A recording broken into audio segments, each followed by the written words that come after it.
कोई मित्र और उसकी पत्नी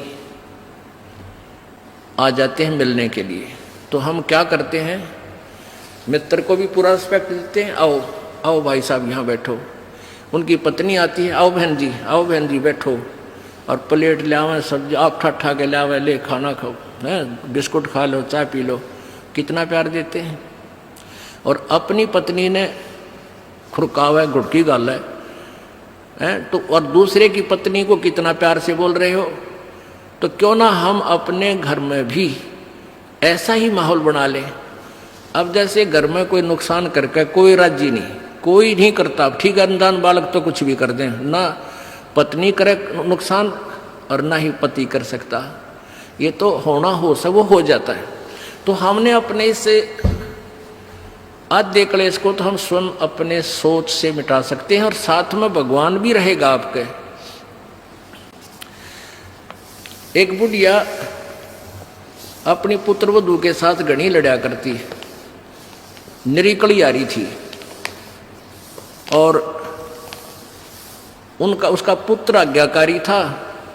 वो आते गंदी तेरी बहू ड्यों करे है, तेरी बहू ऐसे करे है। वो आते उस बहू ने अपनी पत्नी ने गढ़ता, वह बेचारी अपना टाइम पास करी। एक दिन क्या हुआ कि कोई बहन सत्संग में जाया करती थी,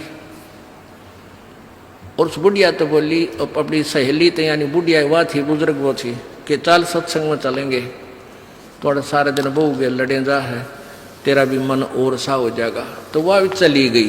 उन्होंने ज्ञान सुन लिया, अच्छी आत्मा थी, सत्संग का असर हो जाता है। उसने अपना नाम ले लिया, 2-4 सत्संग सुने, तो बुढ़िया में बहुत फर्क पड़ गया, परिवर्तन हुआ।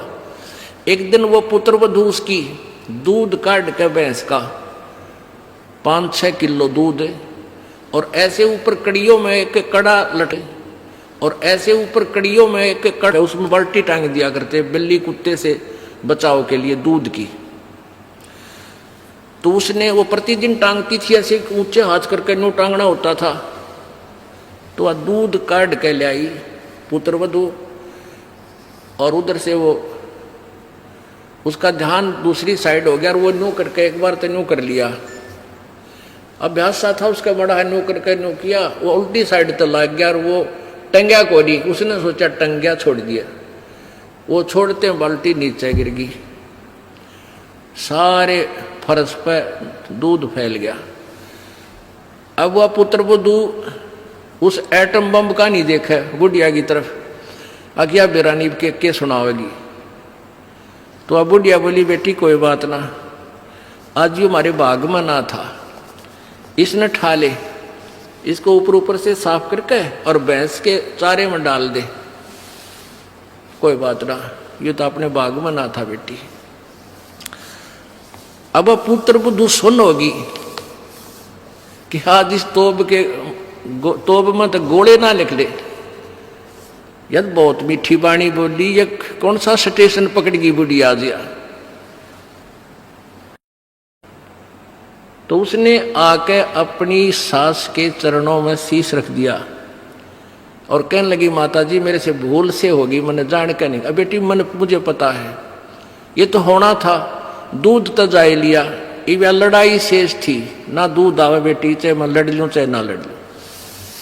बुढ़िया ने, उस पुत्रवधू ने सोचा, या तो बोला था ठीक से, कदे वैसे कह रही हो, पहले तो उसने नहीं सोचा था कहीं या वैसे ही कह रही है छो में।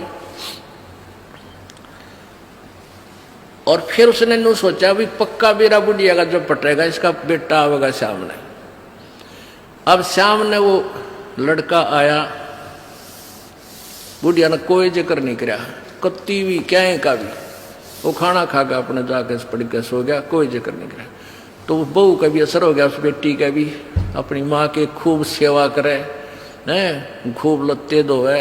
यानी पहले तो वो अकड़ी रही थी दोनों, दो बुढ़िया सुनावे, बहू ना बोला तो वो काली जरूर मारने थी, पोंगी तेरे पूड़े। तो ऐसे जो आधा दुखता हम आप पैदा कर ले, कोई भी हानि होनी से वह होगी, वह तो होने तरह ही वापस ना कोई करके राजी वैसे हो जाती है। तो फिर उस बात ने बतंगड़ बना लेंगे, यू काल बनवाता है। अभी 1-2 महीने पहले एक माई आई, वह कहने लगी जी मारी टूम लिकड़ गई, यानी गहने आभूषण रखे थे एक डब्बे में बंद और ताला लाग रहा, टूम ना पाई। मैं बोला बहन बात सुन ले, आप किसी का नाम मत लेना घर में, किसी पर शक ना करिए, जब तो वचन पर डटेगी ये टूम कितना नहीं जा अपने आप आ जाए तेरी। ने बोले जी आपकी आज्ञा का पालन करूंगा। बेटिया तो खाम का, मैंने इस दृष्टिकोण से कहा था इस दास ने कि वो जात ली, वो तो जो चोरी होनी थी होली, अब यो एक दूसरे पर शक करके दुश्मन और बन जाएंगी, एक कड़ा और काल शुरू करवा देगा। लेकिन उस बेबे ने इस दास के वचन का पालन किया। ने बोले जी कत्ती जक्र नहीं किया, और उस पुत्रवधु से भी कह दिया बेटी कोई बात ना, महाराज जी का आदेश है किसी पर शक नहीं करना है, ना किसी का नाम लेना, मारी होंगी तो आ जाएंगे। अब 2 महीने पहले 3 महीने पहले की बात थी। अब चौथा दिन 5वां दिन उस दिन आई वह पुत्रवधु और वह पत्नी वह बहन। न्यो बोले जी वह न्यो की न्यो पागी टूम 2 तालियां के भीतर, और इस बउआ का हाथ लगी या भाजी आई कि माँ देख टूम न्यो की न्यो दरी इसमें, और वो डब्बा न्यो का न्यो उन तालियां के भीतर है। कल बताओ रो में चौथा 5वां दिन आकर।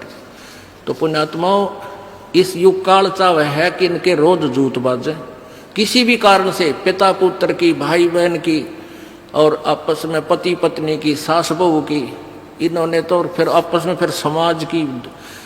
इसने ये चाहता है कि भक्ति तो दूर हो जाए, भगवान का नहीं सोचा, नहीं अपने ही खड्डे में आप पड़े रहे। और परमात्मा चाहता है ये बच्चे आपसी राग द्वेष छोड़कर मेरी तरफ ज्यादा ध्यान दे, तब कल्याण होगा। अब क्या बताते हैं, पति मिलन की यानी सतलोक के मालिक कबीर परमात्मा के पाने की आपको विधि बताते हैं। सुन आत्मा चितला के, और सतपुरुष से कर ले सगाई गुरु बिचौला बना के। आप जी की सगाई करवा दी इस दास ने सत्य पुरुष से सभी की, और सगाई होगी तो ब्याह भी होगा, और ब्याह होगा तो पति के घर भी जावांगे।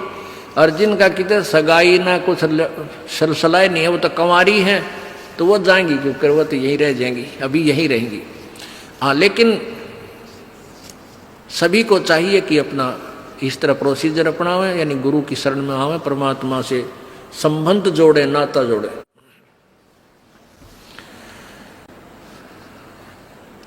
सतपुरुष से कर ले सगाई गुरु बिचौला बना के। फिर सत्संग बान बैठिए लाडो, और दान की मेहंदी रचा के। जैसे बान बिठाया करते हैं 5-6 दिन बिठाया करते, 6-7 दिन,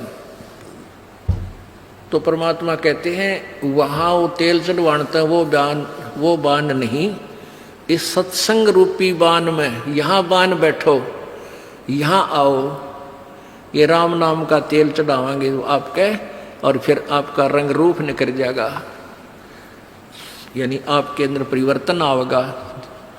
तो क्या कहते हैं, सत्संग बान बैठिए लाडो, और दान की मेहंदी रचा के। ये लाल हाथ करने से कोई लाभ नहीं है, इन हाथों की मेहंदी दान है। 2 पैसे अपनी कमाई में 10वां अंश गुरु को दीजिए, और जीवन जन्म सफल कर लीजिए। और 5 गहने पैर सुहागन, शील संतोष विवेक दया आधीनी विनम्रता, और सतनाम की बिंदी लाके, जैसे टिक्की लगाते हैं, कहते हैं तेरा मूल मंत्र ये सतनाम हो, ये सच्चा नाम 2 अक्षर का जिसमें एक ओम और एक तत् है, ये तेरी बिंदी हो, यानी तेरा ये खास सबसे पहले दिखाई दे कि ये सतनाम उपासी है। आत्मा परमात्मा को जब प्यारा लगेगा तो जब स्वीकार करेगा। और फिर क्या कहते हैं, प्रेम की लाली ला कै सुरता क्यों ना पति रिझावे है। ये लाल ओठ करने से कोई लाभ नहीं है, ये तो मूर्खा के काम है। पहले कोई भी ऐसी क्रिया अच्छे घरों की बहन बेटियां नहीं करते थे। इस नकली सी सिनेमा ने, इन टेलीविजनों ने ऐसा भट्ठा बैठा दिया कि सबको एक सत्र पर गली में ला खड़ा किया। गांव घर में ब्याह होता है, पहले कंजरी नाचा करती, हिजड़े नाचा करती, ये वैसाएं नाचा करती थी। अब बहु अच्छे घरों की बहू बेटियां सरेआम गली में डांस करती हैं, है, ऐसा बूंदा लाल थोपड़ा करके। तो क्या ये अच्छे कर्म है? ये नहीं करना चाहिए। एक सभ्यता से रहना चाहिए। हम इंसान है, वो तो एक समाज का जो बिगड़ा हुआ रूप होता था वो इस तरह की बकवादें किया करते थे। तो ज्ञानहीनता, मर्यादाहीनता, निर्लज्जता इतनी बढ़ गई समाज में, इसको भी अब सेट करना है।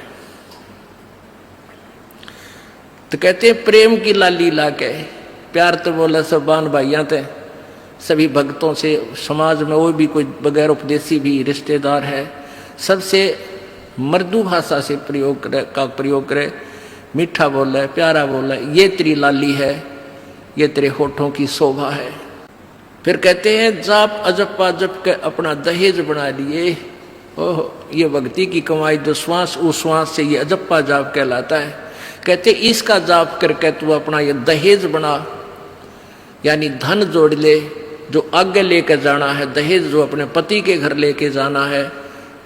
पहले कुरीति थी कि जो लड़की घना धन लेकर आती थी दहेज का, उसका आदर पूरा परिवार करता था। ऐसे हमारे हम भ्रमित थे, अज्ञानता थी। तो उसी दृष्टिकोण से ये कहा गया है कि जैसे अच्छा ज्यादा दहेज लाने वाली बहु पुत्र वधू अपने ससुराल में आदर सत्कार पाती है, ऐसे ही तू डट के भजन कर, घना दहेज बना ले सत्य अजप्पा जाप का।